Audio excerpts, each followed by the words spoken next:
수억 년 동안 지구 위 모든 생명체는 엄청난 우주여행을 하고 있습니다. 잠을 자는 동안에도, 커피를 마시는 순간에도, 이 글을 읽는 지금도 말이죠. 우리는 상상할 수 없을 만큼 빠른 속도로 우주 공간을 날아가고 있으며 우리 은하 전체가 어딘가로 빠르게 움직이고 있다는 것이었죠. 마치 거대한 자석에 이끌리듯 말입니다. 그런데 더 놀라운 것은 그 목적지를 알 수 없었다는 점입니다. 우리 은하의 먼지와 가스로 인해 그 방향이 완전히 가려져 있었거든요. 바로 이 순간부터 인류 역사상 가장 흥미진진한 우주 탐험이 시작됩니다.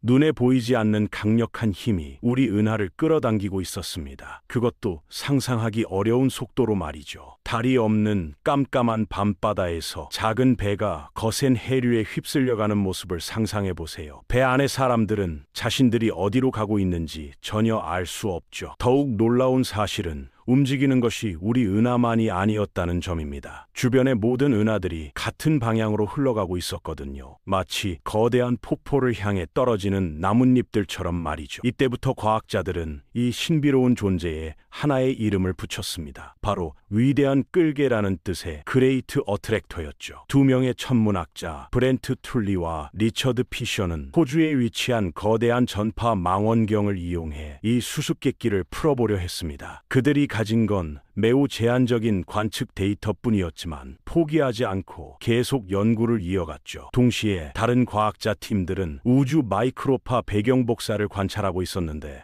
이는 빅뱅 후 남겨진 우주 최초의 빛이었습니다. 놀랍게도 두 연구팀 모두 독립적으로 같은 결론에 도달했습니다. 우리 주변의 은하들이 모두 한 방향으로 움직이고 있다는 것이었죠. 툴리와 피셔가 만든 은하 지도를 보면 모든 은하들의 속도 벡터가 거의 같은 곳을 가리키고 있었습니다. 우주 마이크로파 배경 복사 연구에서도 하늘의 한쪽은 약간 더 뜨겁고 반대쪽은 약간 더 차가웠습니다. 이러한 온도 차이의 대부분은 태양이 은하 중심 주위를 공전하는 움직임으로 설명할 수 있었습니다. 하지만 그것을 고려하고도 여전히 설명되지 않는 부분이 남아 있었죠. 이는 우주의 궁극적 기준계에 대해 우리가 초당 수백 킬로미터의 속도로 움직이고 있다는 증거였습니다. 마치 우리 은하와 주변의 모든 은하들이 보이지 않는 거대한 사슬로 묶여 있는 것 같았습니다. 수십 년 동안 과학자들이 할 수 있는 최선은 그저 이름을 붙이는 것뿐이었습니다. 위대한 끌개,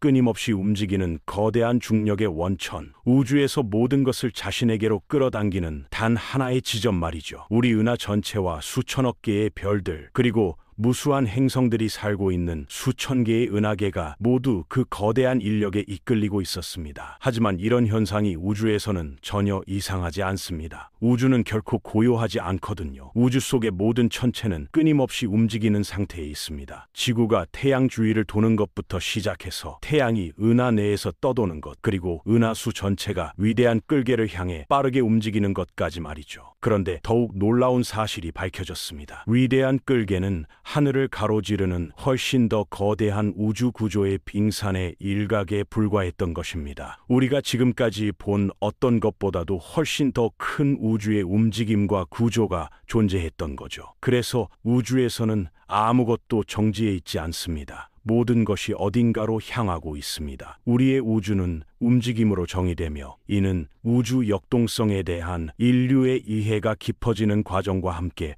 발전해 왔습니다. 수천 년 동안 유럽과 중동의 뛰어난 과학자들은 지구가 완전히 움직이지 않으며 하늘이 지구 주위를 돈다고 생각했습니다. 초기 천문학자들은 다른 천체들의 움직임을 설명하고 예측하려고 노력했죠. 태양과 달, 알려진 모든 행성들, 그리고 별들의 움직임을 말입니다. 그들의 예측은 놀라울 정도로 정확했지만 그들의 우주 운동 체계는 수학적으로 매우 복잡한 시스템이었습니다. 그래서 1543년 죽음을 앞두고 있던 폴란드 천문학자 니콜라우스 코페르니쿠스가 천구의 회전에 관한 책을 출간했습니다. 이는 태양을 우주의 중심에 놓고 지구가 다른 행성들과 함께 태양 주위를 돈다고 주장하는 기존 체계를 근본적으로 뒤바꾼 혁명적인 아이디어였죠. 코페르니쿠스의 작업에 대한 반응은 엇갈렸습니다.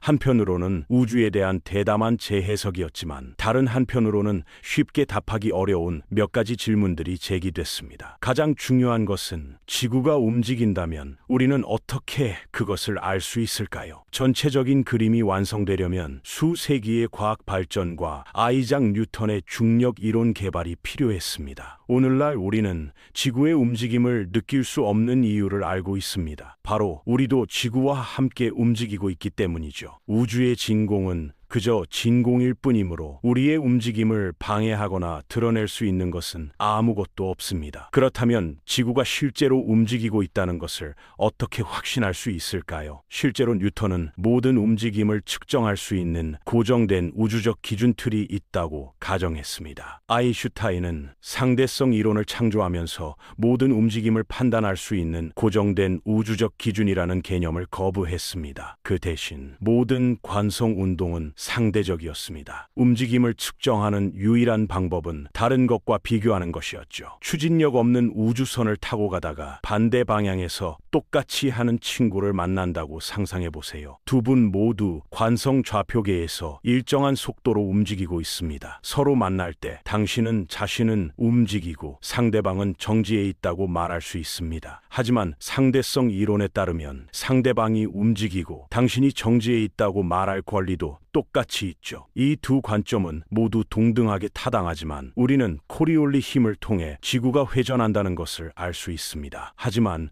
더 큰 우주 전반에 걸친 지구의 움직임은 완전히 다른 문제입니다. 그러려면 우리가 측정할 수 있는 다른 기준점, 다른 척도를 찾아야 하죠. 감사하게도 우주 자체가 우리에게 필요한 도구를 정확히 제공해 줍니다. 중요한 점은 우리가 정적인 우주가 아니라 팽창하는 우주에 살고 있다는 것입니다. 우주는 매일 변화하며 과거에는 더 작았지만 미래에는 더 커질 것입니다. 이를 통해 우리는 선호하는 기준 프레임을 설정할 수 있습니다. 다시 말해서 큰 규모에서 보면 우주는 팽창하고 있습니다. 평균적으로 은하들은 시간이 지남에 따라 서로 멀어지고 있죠. 그러면 우리는 그 일반적인 팽창을 바탕으로 움직임을 정의할 수 있습니다. 우주의 일반적인 흐름에서 벗어나는 모든 것은 특별하고 독특합니다. 우주론 용어로 이를 특이 속도라고 부르며 이런 속도는 초당 수백에서 수천 킬로미터에 달할 수 있습니다. 이런 수학적 도구들을 갖추면 우주론자들은 지구의 자전이나 태양 주위 행성 궤도뿐만 아니라 은하 내에서 태양계의 움직임과 더 넓은 우주 내에서 은하수의 작용도 이해하기 시작할 수 있습니다. 그래서 당신은 그것을 느끼지도 못하고 한 걸음도 내딛지 못했는데도 인생에서 믿을 수 없을 만큼 먼 거리를 여행하게 됩니다. 가장 먼저 지구의 자전이 있습니다. 지구상 어디에 있느냐에 따라 매시간 최대 1600km 의 속도로 돌고 있을 수도 있죠. 극지방과 적도 사이 중위도에 사는 대부분 인류의 경우 일반적인 일상 속도는 약 시속 1000km입니다. 인간의 평균 수명은 대략 80년 또는 70만 시간인데 지구의 자전 때문에 평생 약 7억 킬로미터를 이동하게 됩니다. 하지만 지구 역시 평균 초속 30km의 속도로 태양을 공전하고 있습니다. 평생 동안 총 이동 거리는 약 750km에 달합니다. 물론 대부분은 원을 그리며 돌기 때문에 그것으로 실제로 어디 멀리 갈 수 있는 것은 아니죠. 그리고 지구의 궤도는 우리 운동의 끝이 아닙니다. 태양을 포함한 모든 행성, 해성, 그리고 태양계의 다른 모든 천체는 은하수 안에서 움직입니다. 그 운동의 대부분은 은하 중심을 중심으로 한 단순한 궤도로 한 바퀴 도는데 2억 3천만 년이 걸리는 여정입니다. 하지만 그 시간 동안 태양은 엄청난 거리를 이동하며 평균 속도는 약 초속 220km가 됩니다. 흥미로운 점은 그 숫자가 은하수 내에 암흑 물질이 존재한다는 확실한 증거이기도 하다는 것입니다. 태양 궤도 내에 있는 모든 빛나는 천체의 질량을 합산하고 직접 관측할 수 없는 모든 별과 가스 덩어리를 넉넉히 포함하더라도 태양을 안정된 궤도에 유지하기에 충분한 물질은 여전히 없습니다. 만약 추가적인 질량의 원천이 없었다면 태양의 현재 속도로 볼 때 수십억 년 전에 은하수에서 완전히 튕겨져 나갔을 것입니다. 하지만 태양은 여전히 여기에 있고 여전히 궤도를 돌고 있으며 보이지 않는 물질인 암흑 물질에 의해 은하수와 연결되어 있습니다. 이 암흑 물질은 은하의 무게를 더하고 모든 것을 하나로 묶어주죠. 태양은 중심 주위를 공전할 뿐만 아니라 어두운 바다의 부표처럼 느리게 위아래로 움직입니다. 모든 이웃 천체의 복잡한 중력적 영향의 부산물로 수백만 년에 걸쳐 태양은 은하 평면 위로 수천 광년을 올라간 후 은하 평면을 통과하여 최저점에 도달하고 새로운 주기를 시작합니다. 현재 태양은 로컬 버블이라 불리는 영역을 통과하고 있습니다. 수백만 년 전 발생한 초신성 폭발로 인해 성간 물질에 폭발된 공동입니다. 이 거품의 밀도는 은하수 평균의 10분의 1에도 미치지 못하는데 지구 실험실에서 진공으로 기록될 만큼 낮은 수준입니다. 우리 태양계는 500만 년에서 1000만 년 전쯤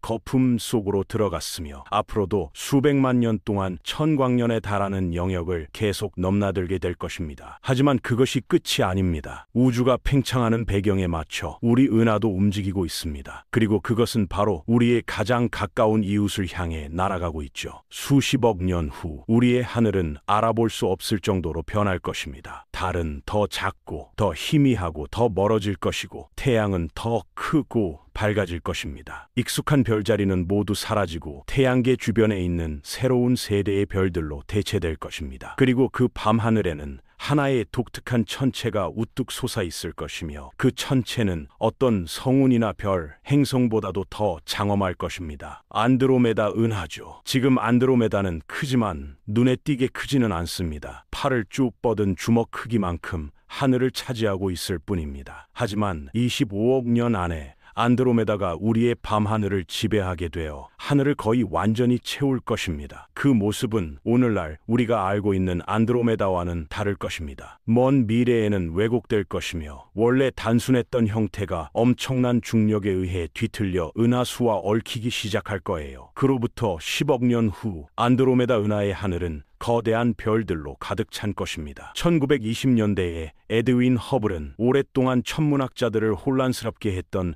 안드로메다 성운이 실제로는 그 자체로 하나의 섬 우주라는 놀라운 발견을 했습니다. 천문학자들이 가정했던 가장 먼 천체보다 10배 이상 먼 거리에 있는 250만 광 떨어진 은하 전체였던 것이죠. 하지만 안드로메다의 속도를 측정하는 것은 간단한 일이 아니었습니다. 안드로메다는 너무 컸거든요. 망원경으로 관측한 결과 속도 측정 값이 크게 다른 작은 부분만 발견됐을 뿐입니다. 그래서 네덜란드 천문학자 헨릭 반더 홀스트가 1957년에야 확실한 숫자를 제시했습니다. 그는 중성수소에서 방출되는 희미한 방사선, 즉 21cm 방사선을 조사했습니다. 반더 홀스트와 같은 천문학자들은 신중한 전파 측정을 통해 이 중성수소가 보내는 약한 신호에 대한 대략적인 지도를 작성하고 스펙트럼의 변화를 조사할 수 있었습니다. 예상 파장에서 적색으로 이동하면 우리로부터 멀어지는 움직임을 나타내고 청색으로 이동하면 우리 쪽으로 다가오는 움직임을 나타냅니다. 반더 홀스트는 이 방법을 통해 약 10km의 불확실성으로 평균 속도 마이너스 290km 초를 도출했습니다.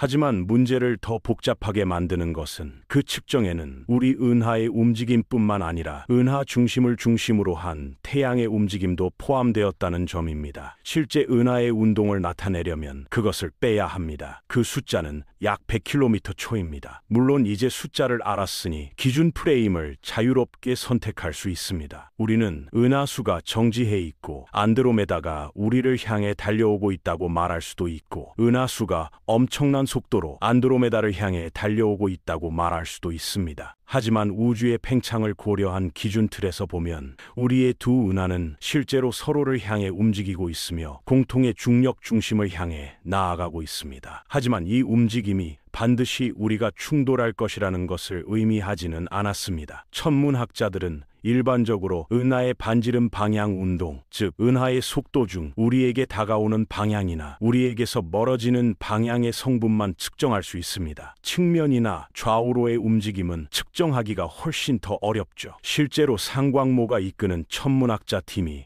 허블 우주 망원경을 사용하여 안드로메다 내 수천 개 별의 속도를 측정한 2012년이 되어서야 우리는 안드로메다의 실제 3차원 경로에 대한 명확한 그림을 처음으로 얻을 수 있었습니다. 흥미로운 일은 불과 20억 년 만에 시작됩니다. 우리 은하가 가까워짐에 따라 은하들 사이의 엄청난 중력적 상호작용으로 인해 은하가 왜곡되고 변형되기 시작할 것입니다. 그 원인은 지구의 조수를 지배하는 물리학과 같습니다. 각 은하에서 서로 가장 가까운 부분은 나머지 부분보다 더 강한 중력을 받는 반면 반대편에 있는 부분은 가장 약한 중력을 받게 됩니다. 이로 인해 각 은하를 늘리는 조석력이 발생하며 때로는 나선팔 전체가 은파에서 분리되어 조석골이라는 현상이 발생하기도 합니다. 그리고 은하들 사이에는 가스와 별들로 이루어진 다리가 발달하는데 마치 은하들이 서로를 향해 뻗어나가는 것처럼 보입니다. 하지만 약 50억 후에 합병이 마침내 일어날 때는 갑작스러운 자동차 충돌과 같지는 않을 것입니다. 각 은하의 대부분은 거의 빈 공간으로 별들 사이에 펼쳐진 얇은 플라스마로만 이루어져 있습니다. 가스가 서로 얽혀 충격파 전선과 복잡한 난류를 형성하는 동안 별들은 마치 두 마리의 거대한 벌떼처럼 서로 지나갑니다. 하지만 그렇다고 해서 별들이 무사하다는 뜻은 아닙니다. 은하가 합병되는 과정에서 별들은 서로 위험할 정도로 가까이 다가옵니다. 짝을 이루거나 합쳐질 만큼은 아니지만 궤도를 방해할 만큼은 가깝습니다. 간단히 말해서 모든 것이 혼란스러워질 것입니다. 은하 원반의 평평한 평면은 복잡하게 겹치는 궤도에 엉킨 덩어리로 대체될 것입니다. 대부분의 별은 이 새로운 현실에서 살아남겠지만 일부는 흩어질 것입니다. 근처에서 충돌하면서 에너지를 얻어 은하에서 영원히 멀어질 것입니다. 첫 번째 합병 과정은 완료되기까지 1억 년 이상 걸릴 것이며 수억 년에 걸쳐 여러 번 반복될 것입니다. 실제로 이러한 상호작용은 각각 가스가 압축되고 파편화되면서 새로운 별 형성의 단계로 이어집니다. 합병된 은하에서 별 형성 과정은 최고조에 달했을 때 현재 속도의 A100 이상에 달할 수 있습니다. 그래서 잠시 동안은 아름다울 것입니다. 수백만 개의 새로 태어난 별들이 밝은 흰색과 파란색으로 빛나고 있는 합쳐진 은하 말입니다. 충돌을 일으킨 타이타닉의 에너지가 눈부시게 방출될 것입니다. 하지만 안타깝게도 비극적인 결말이 찾아옵니다. 은하는 새로운 세대의 별로 변하는 데 필요한 가스 공급이 제한되어 있습니다. 그대로 두면 우리 은하와 같은 은하는 1000억 년 이상 꾸준히 자원을 소모할 수 있습니다. 하지만 충돌 과정에서 발생하는 열이 너무 뜨거워져 강렬한 별 형성 과정에서 가스 저장소가 빠르게 고갈됩니다. 그 별들이 모두 타버리면 새로운 별을 형성할 물질은 거의 남지 않게 되고 은하에 남는 별은 작고 어둡고 붉은 수명이 긴 외성뿐일 것입니다. 일부 천문학자들이 밀코메다라고 부르는 합병된 은하는 거대한 타원형 은하가 될 것입니다. 천문학자들은 은하 병합 과정을 실시간으로 관찰할 수 없습니다. 그 과정은 완료되기까지 수억 년이 걸리기 때문입니다. 그 대신 우리가 가진 것은 스냅샷뿐입니다. 여기서의 합병의 시작이나 저기서의 최종 결과 말이죠. 이 특정한 순간에 포착된 재앙의 만화경이죠. 2억 9천만 광년 떨어진 곳에 위치한 서로 상호작용하는 두 개의 은하인 G 은하를 살펴보겠습니다. 이런 이름은 긴 조수꼬리가 마치 두 마리의 쥐가 함께 모여 있는 것처럼 보이기 때문에 붙었습니다. 은하들은 이제 막 합병 과정을 시작했고 그에 따른 중력적 왜곡이 일어나고 있습니다. 2023년에 천문학자들은 제임스 웹 우주 망원경을 사용하여 2억 5천만 광 떨어진 곳에서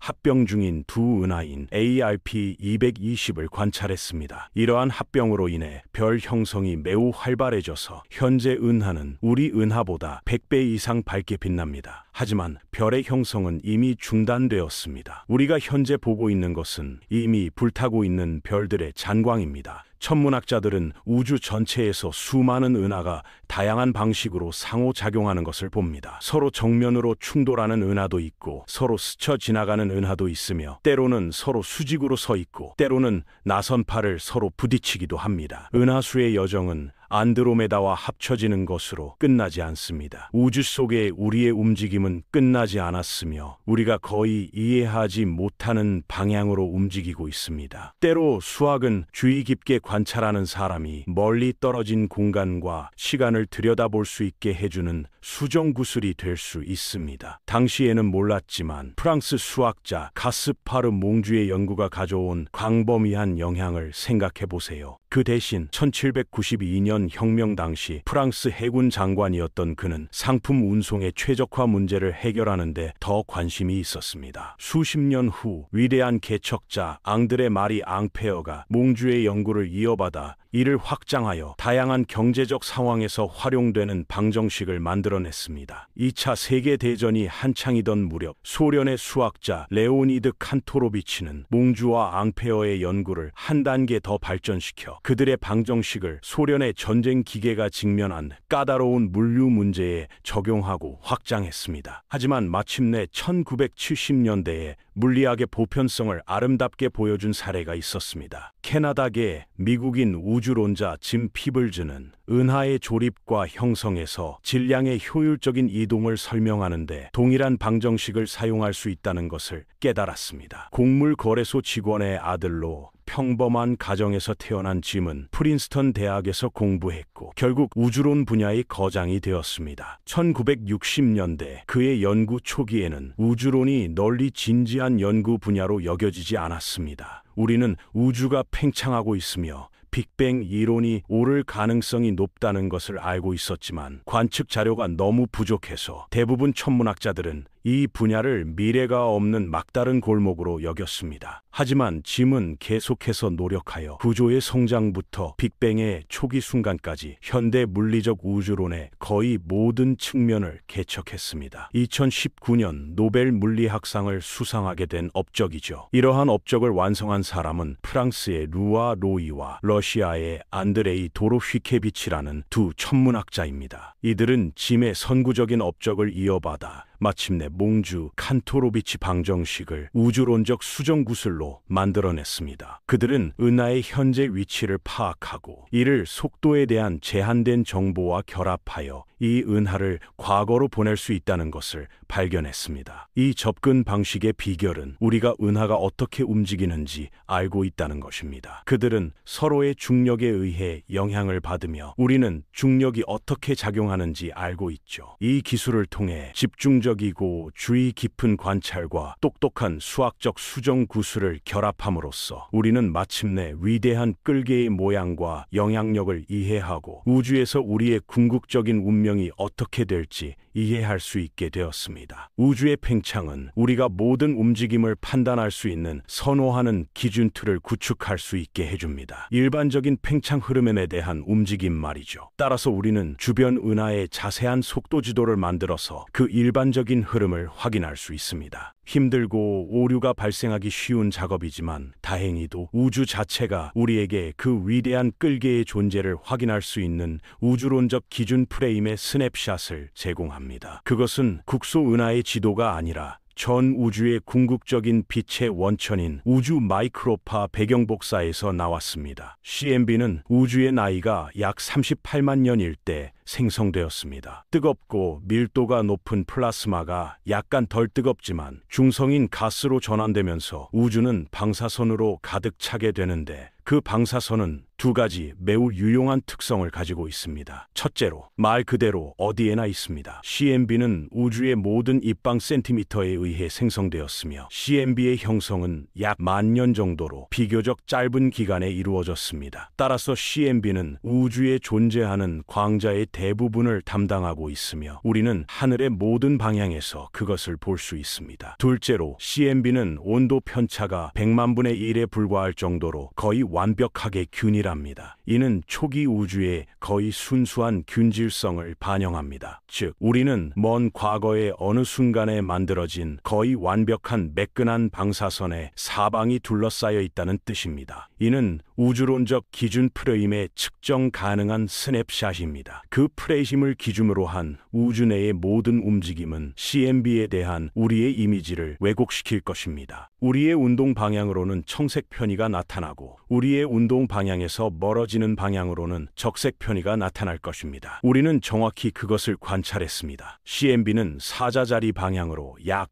0.0035켈빈 더 뜨겁고 물병자리 방향으로는 같은 양만큼 더 차갑습니다. 쌍극자라고 알려진 이 온도 차이를 설명할 수 있는 유일한 방법은 CMB에 대한 우리의 상대적인 운동과 그에 따른 우주론적 기준 프레임입니다. 이렇게 측정된 변화를 얻으려면 속도가 약 600km 초가 되어야 합니다. 물론 그 속도의 일부는 태양의 은하수 중심을 공전하는 데 따른 것이고 일부는 안드로메다와의 불가피한 충돌에 따른 것입니다. 하지만 그것을 빼고도 여전히 300km 초 정도의 잔여 속도가 남습니다. 태양의 궤도와 은하수의 합병 경로를 고려한 후 그 운동의 방향은 위대한 끌개를 향해 직진으로 움직입니다. 우리 우주의 거대한 구조는 수십억 년에 걸친 끊임없는 운동으로 만들어졌습니다. 은하수는 처음에는 작았습니다. 어둠 속에 수천 개의 별이 모여 있었죠. 하지만 그것은 운동 속에서 탄생했고 계속된 합병을 거쳐 오늘날의 지위에 도달했습니다. 이와 똑같은 이야기가 눈에 보이는 우주 전체에서 수조 번이나 반복되어 은하가 생겨났습니다. 이것은 계층적 구조 형성에 대한 이야기입니다. 우리 우주는 마치 거대한 레고 블록 하나하나가 모여 만들어진 것처럼 스스로를 쌓아 올렸습니다. 따라서 우주에는 은하, 은하군, 은하단, 초은하단과 같은 구조의 계층이 존재합니다. 그러한 구조의 위계와 함께 움직임의 위계도 생겨납니다. 은하들은 과거 수많은 합병을 통해 이미 형성되었습니다. 우리 은하, 안드로메다 은하, 삼각형자리 은하, 그리고 여러 개의 작은 외소 은하를 포함하는 국부 은하군은 아직 붕괴와 합병 과정에 있습니다. 실제로 우리 은하와 안드로메다 은하가 만난 지 약 1000억 년 후에 국부 은하군의 다른 구성원들도 함께 붕괴되어 하나의 거대 은하를 형성하게 됩니다. 이러한 은하 집단은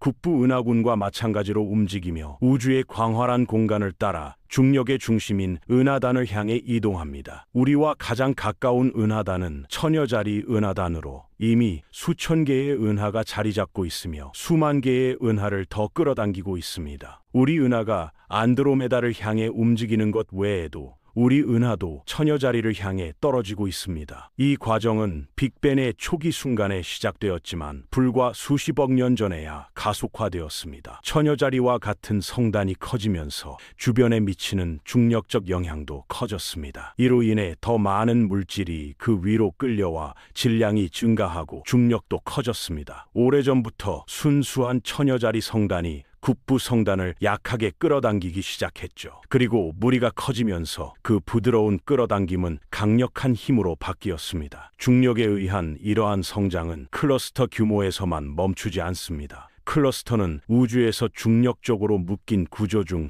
가장 큰 규모입니다. 클러스터 자체가 또 다른 수준의 성장에 참여합니다. 아직 완성되지 않은 초은하단의 형성 말입니다. 초은하단은 천문학에서 항상 느슨한 정의를 가지고 있었습니다. 일반적으로 클러스터보다 더 큰 규모로 일관된 구조와 모호하게 닮은 모든 것을 말합니다. 천문학자 윌리엄과 존 허셜은 1863년에 천여자리 성단 방향에 실제로는 은하인 성운이 엄청나게 많다는 사실을 발견했습니다. 1950년대에 천문학자 제라르 데보쿠어는 이러한 은하의 과잉을 그 자체로 독립적인 구조로 규정하고 이를 국부적 초거대 은하라고 불렀으며 나중에 이를 국부적 초은하단으로 바꾸었습니다. 하지만 초은하단은 아직 완전히 조립되지 않았기 때문에 쉽게 정의할 수 있는 한계나 경계가 없습니다. 하지만 2014년부터 브렌트 툴리는 엘렌 코르토이스, 예후다 호프만, 다니엘 포마레드와 협력하여 초은하단에 대한 새로운 정의를 제안했습니다. 이 정의는 공간적 범위가 아닌 이동에 기초했습니다. 그들은 몽주 칸토로비치 재구성 기술을 사용하여 은하 조사를 생동감 있게 만들었고 현재 우주의 정적 스냅샷을 살아있는 존재로 바꾸었습니다. 이를 통해 우리 주변에 있는 수만 개의 은하가 어디서 왔는지 그리고 어디로 가고 있는지 알 수 있게 되었습니다. 이 은하들의 움직임을 통해 우리 국부 초은하단의 실제 크기가 드러났습니다. 우리가 초은하단이라고 생각했던 것은 훨씬 더 큰 집합체인 4개의 은하 중 하나의 가지에 불과했습니다. 라니아케아는 대략 광활한 천국이나 탁 트인 하늘을 뜻하는 하와이어입니다. 따라서 우리 은하가 국부 은하군에 속하는 이유는 우리 모두가 결국 거대한 단일 은하가 될 공통 중심을 향해 움직이고 있기 때문입니다. 지역 그룹은 우리 초은하단의 천여자리 지부에 속합니다. 우리 모두가 천여자리 성단으로 향하고 있기 때문이죠. 천여자리 초은하단 가지는 라니아케아에 속합니다. 우리 모두가 라니아케아의 중심으로 이동하고 있기 때문입니다. 총 10만 개의 은하가 5억 광년 이상에 걸쳐 펼쳐져 있으며 4개의 별도 가지에 모여 있습니다. 각각은 그 자체로 초은하단으로 간주되며 모두 하나의 목적지, 즉 우주의 이 부분에 대한 지역적 매력의 중심인 라니아케아의 고동치는 심장부를 향하고 있습니다. 모든 것의 중심, 위대한 끌개에 대한 우리의 초상화는 그것이 회피구역,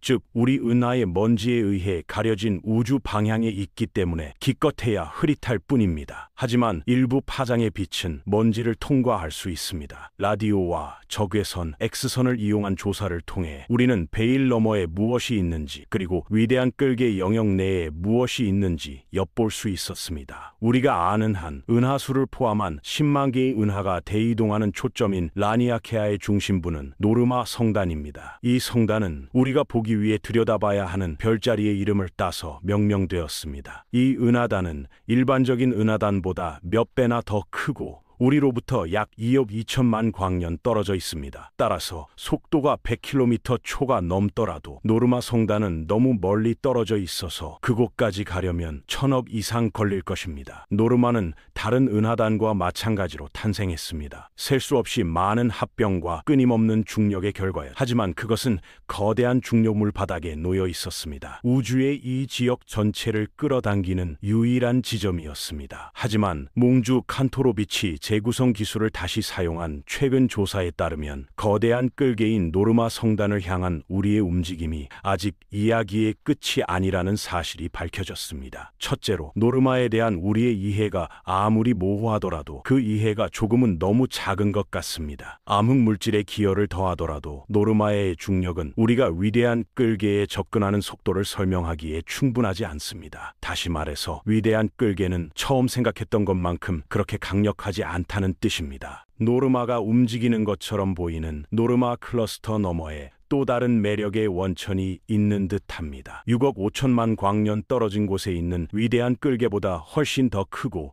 훨씬 더 위대한 존재입니다. 이 구조는 1930년 하버드 대학 천문대의 할로 샤플리가 처음 관찰했는데 그는 멀리 있는 성운을 희미하게만 볼 수 있었지만 우리는 이제 그것이 우리 은하의 라니아케아 은하에 가장 가까운 이웃인 또 다른 초은하단이라는 것을 알고 있습니다. 우리가 아는 바에 따르면 그것은 우리 은하보다 더 큰 초은하단입니다. 샤플리 초은하단의 엄청난 질량은 수억 광년에 걸쳐 주변의 모든 은하, 모든 은하군, 모든 은하단에 영향을 미치고 있습니다. 2008년 NASA 천문학자 알렉산드르 카슐린스키는 우주 마이크로파 배경 복사에서 운동학적 슈냐예프 젤도비치 효과라고 알려진 미묘한 신호를 관찰했습니다. 이는 CMB에서 나온 빛이 우리에게 오기 위해 은하단을 통과할 때 생기는 작은 흔적입니다. 카슐린스키는 하늘의 여러 영역에서 이러한 신호를 비교함으로써 센타우루스 자리와 벨라 자리 사이 방향으로 우리 하늘의 특정 방향으로 많은 성단이 흐르는 것처럼 보인다는 것을 발견했습니다. 카슐린스키가 암흑 흐름이라고 명명한 이 흐름은 초속 600에서 1000km로 위대한 끌개를 향한 우리 은하의 움직임보다 더 빨랐습니다. 그 움직임은 우주의 많은 성단을 사로잡았습니다. 이 암흑 흐름의 흥미로운 수수께끼는 우주의 밀도 차이가 속도를 설명하기에 충분히 크지 않다는 것입니다. 우주의 어느 한 부분에도 이렇게 대규모의 일관된 운동을 설명할 만큼 충분한 물질이 모여 있지 않습니다. 2013년 ESA의 플랑크 위성을 이용한 과학자들이 암흑 흐름에 대한 증거를 발견하지 못했지만 이 암흑 흐름이 우리 우주의 실제 특징인지 아닌지에 대한 논쟁은 계속되고 있습니다. 아직도 먼 과거의 여운이 남아 있습니다. 우주의 나이가 불과 수십만 년이었을 때는 지금보다 100만 배 이상 작았습니다. 모든 물질은 뜨겁고 밀도가 높은 플라스마로 압축되었습니다. 모든 플라스마와 마찬가지로 밀도의 파동이 앞뒤로 밀려오면서 음파가 그 안에서 충돌하고 울려 퍼졌습니다. 이러한 음파에는 이름이 있습니다. 중성자 음향 진동이죠. 우주가 팽창하고 식으면서 플라스마에서 중성 기체로 전이되면서 우주 마이크로파 배경 복사가 방출되었습니다. 그 순간 중성자 음향 진동은 그 자리에 고정되어 플라스마가 소멸될 때의 위치와 상태에 갇혔습니다. 이러한 진동은 주변보다 밀도가 약간 높은 일련에 겹치는 껍질인 밀도의 미세한 변동으로 지속되었습니다. 시간이 지나면서 우주의 나머지 부분과 마찬가지로 이들도 성장하여 평균보다 많은 물질을 축적했고, 수억 년 후에는 평균보다 많은 은하가 생겨났습니다. 오늘날 우주론자들은 은하에 대한 대규모 조사를 통해 음향 진동의 흔적을 지도화하고 이를 사용하여 우주의 역사 모델을 테스트합니다. 2023년에 브렌트 툴리, 콜린 하울렐, 다니엘 포마레드는 근처에 많은 은하단과 벽, 그리고 우주망의 다른 구조들이 조개 모양으로 배열되어 있다는 것을 발견했습니다. 이 껍질의 반지름은 4억 광년이 넘으며 슬론 만리장성과 CFA 만리장성, 헤라클레스 복합체와 같은 요소들을 포함합니다. 모두 부티스 초은하단을 중심으로 합니다. 모두 그 자체로 거대한 존재입니다. 툴리와 그의 협력자들은 이 구조가 개별적인 중성자 음향 진동이며 오늘날에도 여전히 울려 퍼지고 있는 우주의 혼돈스러운 플라스마 시대의 잔재라고 믿습니다. 적절하게도 그들은 그것을 홀라나라고 명명했는데, 이는 하와이 창조 주문의 일부에서 따온 것으로 깊은 어둠 속에서 깨어남의 속삭임이 나온다는 의미입니다. 마지막으로 먼 우주에서 작용하는 힘은 과거 시대의 반향만이 아닙니다. 우리는 끊임없이 중력에 의해 끌려갑니다. 안드로메다의 중력, 처녀자리 은하단의 중력, 위대한 끌개의 중력, 샤플리 초은하단의 중력, 홀라나의 중력 말이죠. 하지만 끌어당기는 힘이 아니라 밀어내는 힘도 있습니다. 우리 은하를 조사하여 밝혀낼 수 있는 가장 깊고 넓은 우주의 알려진 질량원을 모두 더하더라도 우리 은하의 움직임을 완전히 설명하기에는 여전히 충분하지 않습니다. 샤플리 초은하단의 반대편 하늘 위에는 뭔가 다른 것이 있는 듯합니다. 아직 우리가 완전히 매핑하거나 이해하지 못한 무언가가 있는 듯합니다. 거대한 공허, 광활한 무의 영역은 우주의 부피를 지배하는 수많은 공허 중 하나입니다. 쌍극자 반발체 공극이라고 명명되었습니다. 우리는 아직 그 모양이나 크기, 치수에 대해 정확한 정보를 얻지 못했습니다. 우리가 아는 것은 그것이 대규모 우주에서 생명을 정의하는 거대한 운동에 참여하는 듯하다는 것입니다. 여기서 깨달아야 할 중요한 점은 이 거대한 공허함이 그저 물질을 놓아주는 것이 아니라는 것입니다. 은하는 비어있지만 그 안은 암흑 에너지로 가득 차 있기 때문에 은하 가장자리를 적극적으로 밀어냅니다. 결국 이러한 공허의 반발은 우주 시계를 풀어내고 우주의 그물을 풀어내고 우리가 위대한 끌개에 도달하는 것을 막을 것입니다. 아마도 아인슈타인이 자신의 수학을 믿지 않았던 유일한 순간이었을 것입니다. 그는 경력 초기에 물리적 우주에 대한 깊은 이해와 자신의 아이디어를 세상에 내놓는 데 필요한 수학을 바탕으로 한 상상력과 통찰력으로 명성을 얻었습니다. 실제로 그는 단 1년 만에 특수 상대성 이론을 만들어냈고 양자 역학의 기본 원리를 발견했으며 원자의 존재를 확실하게 증명했습니다. 하지만 1917년에 아인슈타인은 스스로 넘어졌습니다. 그는 방금 일반 상대성 이론을 개발했고 이를 다양하게 응용할 수 있는 방법을 찾아냈습니다. 그래서 그는 이 새롭게 발견된 방정식을 사용하여 우주 전체를 설명하기로 결정했습니다. 결국 중력은 모든 물체에 걸쳐 대규모로 작용하는 유일한 힘입니다. 따라서 일반 상대성 이론의 언어는 우주의 진화를 설명하는데 충분한 역량을 갖추고 있어야 했습니다. 하지만 그가 발견한 것은 그를 놀라게 했습니다. 그의 방정식은 자연스럽게 역동적인 우주를 예측했습니다. 즉, 모든 대규모 물체가 서로 붕괴되거나 서로 멀어지는 항상 움직이는 우주였습니다. 이는 당시의 통념에 어긋나는 것이었습니다. 즉, 행성은 궤도를 돌고 별은 여기저기 움직일 수 있지만 대규모 우주는 영원히 고정되어 있고 정적이라는 것이었습니다. 그래서 어떤 이유에서인지 아인슈타인은 기존 질서를 파괴하고 싶지 않았습니다. 그는 우주상수라는 형태로 기회를 찾았는데 이는 방정식을 깨지 않고도 방정식에 넣을 수 있는 숫자였습니다. 태양계에서는 이 우주상수가 어떤 측정에도 영향을 미치지 않지만 대규모에서는 우주를 안정시키고 우주의 물체가 움직이려는 자연스러운 경향을 극복하는 역할을 합니다. 불행히도 이 아이디어는 몇 년 후에 에드윈 허블이 우주의 팽창을 발견하게 됩니다. 아인슈타인은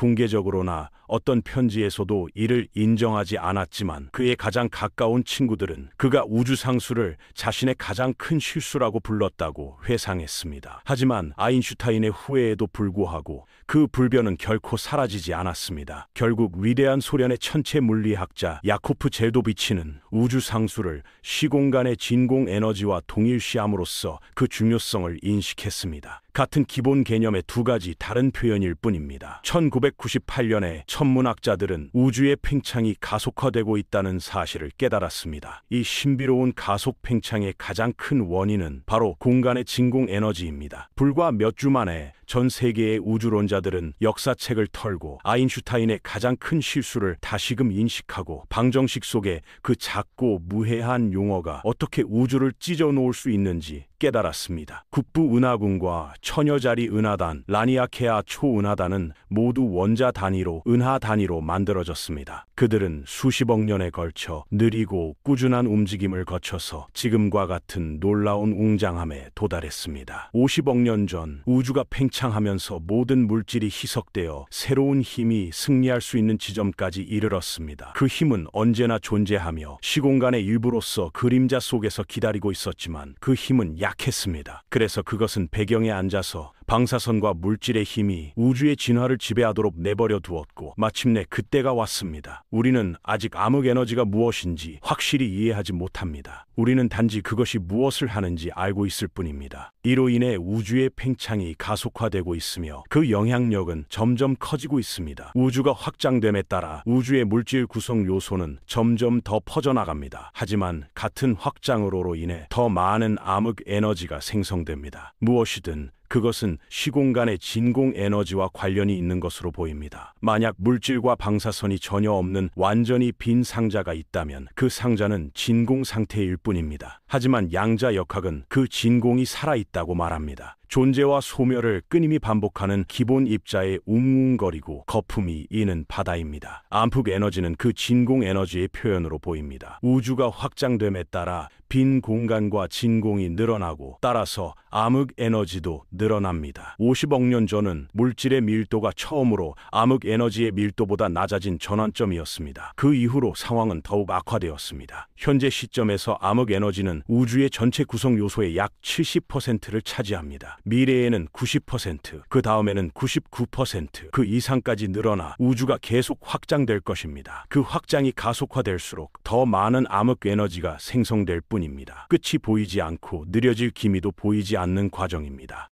암흑 에너지는 우주가 안정을 찾도록 내버려 두지 않을 것이며 이미 공허 속에서 해체 과정을 시작했습니다. 우리 우주의 공허는 정의상 거의 전적으로 물질이 없는 상태입니다. 가끔씩 이온화된 가스의 얇은 필라멘트나 작은 외소 은하만 보입니다. 그들은 거의 완전히 순수한 진공 상태인데 이는 그들이 암흑 에너지로 가득 차 있고 그 암흑 힘의 반발 효과에 의해 확장되도록 유도된다는 것을 의미합니다. 따라서 공허는 우주 내에서 가속 팽창이 일어나는 정확한 위치입니다. 시간이 지남에 따라 공극은 점점 더 커지고 합쳐지며 은하 가장자리에서 은하가 서로 멀어지는 속도는 중력으로 유지할 수 있는 속도보다 더 빠릅니다. 점점 짙어지는 어둠 속에서 살아남는 유일한 물체는 이미 중력으로 묶여있는 물체들 뿐일 것입니다. 이는 우리 국부 은하가 개별 구성원 은하가 합쳐지면서 변형되기는 하지만 살아남을 것임을 의미합니다. 처녀자리와 같은 성단도 살아남을 것이라는 것을 의미합니다. 하지만 초은하단은 살아남지 못할 것입니다. 라니아케아와 샤플리 그리고 우주의 거미줄의 뼈대를 만들어내기 위해 휘감고 있는 수백만의 다른 존재들은 그들의 응집력을 유지할 수 없을 것입니다. 이미 너무 늦었습니다. 그들은 50억 년 전에 암흑 에너지의 힘이 작용하기 시작하기 전까지 서로 충분히 가까워질 시간이 없었습니다. 마지막으로 우리는 결코 우리의 여행을 끝내지 못할 것입니다. 은하수는 안드로메다와 함께 비극적인 항로를 계속할 것이죠. 것이지만 국부 은하구는 천여자리 성단의 안전한 해안에 도달하지 못할 것이며 위대한 끌개나 그 너머에 있는 다른 은하에는 도달하지 못할 것입니다. 수십억 년 후 우리가 우주를 통과해 위대한 끌개를 향해 나아가는 속도는 느려지고 멈추고 후진하게 될 것입니다. 수천억 년이 지나면서 우리는 멀리 있는 은하단과 성단이 점점 어두워지고 시야에서 사라지는 것을 보게 될 것이며 결국 암흑 에너지에 의해 가속 팽창하면서 우주의 지평선 너머로 사라지게 될 것입니다. 실제로 오랜 시간이 흐른 후 수조년이 흐른 뒤 한때 국부 은하였던 거대 은하는 고립되어 다른 모든 은하가 멀어져 가는 가운데 공허함의 바다에 떠도는 표류물이 될 것입니다. 하지만 그때에도 우리의 움직임은 멈추지 않을 것입니다. 미래 은하 내에서의 중력적 상호작용으로 인해 별들이 무작위로 흩어질 것입니다. 그들이 그 품에서 빠져나오자마자 그들 역시 가속화된 팽창에 휘말려 마치 그곳에 없었던 것처럼 튕겨져 나갈 것입니다. 우리 은하는 하나 둘씩 별 하나하나씩 줄어들 것입니다. 모든 거시적 물체에도 같은 운명이 적용됩니다. 수백조 년 후 각각의 신체는 우주의 다른 모든 것과 완전히 고립되어 빛보다 빠르게 팽창하는 광활한 심연에 의해 분리될 것입니다. 그래서 더 넓은 우주에 아무것도 남지 않고 외부 기준 프레임도 없고 움직임을 측정할 별이나 비교할 허블 흐름도 없고 다른 인력이나 반발력의 원천도 없는 상태에서 우주는 그 남은 것이 마침내 정지하게 될 것입니다. 당신은 우주의 전체 역사를 지켜보고 있었습니다.